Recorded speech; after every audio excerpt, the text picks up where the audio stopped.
Quality control is one of the first steps in single-cell analysis.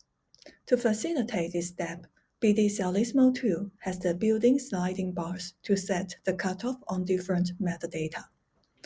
The available metadata are mitochondrial percentage, molecules per cell, bioproducts per cell, and ribosomal percentage for RNA and protein assays, respectively.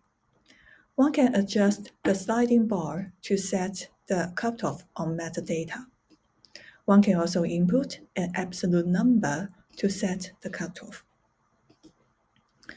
There are two scales available for the graph, log 10(1p) and linear. This dataset can have mitochondrial percentage less than 30%, molecules per cell less than 25,000,